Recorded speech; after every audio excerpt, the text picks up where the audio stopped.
Assalamu alaikum туугандар. Кандайсыздар, жакшысыздарбы? Бүгүн базар күн болгондуктан көп адамдар, орустар, бияктын тургундары, айылдын тургундары үйдө эс алгандыктан барып үйдү көргөнгө мүмкүнчүлүк жок. Ошондуктан үйүмдө, менин үйүмдүн чарба иштери бар болчу.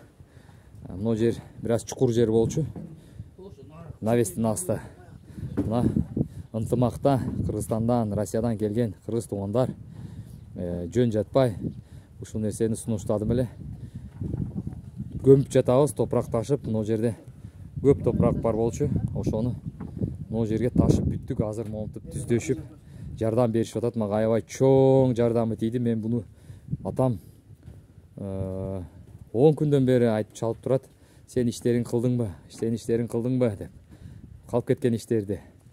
Мына эми мына достор келди, инилерим келди. Үй алганы.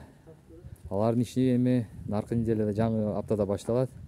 Ошодо пайдаланып, монтип ишке салдым буларды. Жаман көрбөңүздөр. Бул өз ыктыяры менен башталган иштер. Ошондуктан буларга дагы чоң бир ыраазычылыгымды билдирем. Жаман ойлобоңуздар, Даниярга барсак Данияр ишке салат экен деп. Келе бересиздер. Ошо ушундай бир аз кичинекей ашар болсо дагы кылдык. Бирок сонун болуп атат, достор. Ынтымакта бири-бирибизди түшүнүп, аябай кубанып. Чоң рахмат сиздерге. Буюрса үйлөр чыгат жакында. Мына ушул 2 адам калды. Мына киши менен бул киши. Дагы бир үй бүлө келди, бирок алар кезек менен. Үйдү бүтүрөбүз булса, мына ушул эле жаңы видеолор чыгат. Кошуна айылдарга барам дегенмин. Акча топтолуп калды, бир кыйла акча топтолду. Соляркага деп сураган болчумун. Топтолду. Рахмат сиздерге. Ким жөнөтсө дагы, эгерде аты жөнүңүздөрдү чыгар, ким жөнөттү десеңиздер, баарыны списка кылып, чоң рахмат менен чыгарып коем бурса. Ошону колдосоңуздар, лайк басып коюңуздар. Мен ошодо билем. Комментарияны өчүрүп койгон себебини билдиңиздер.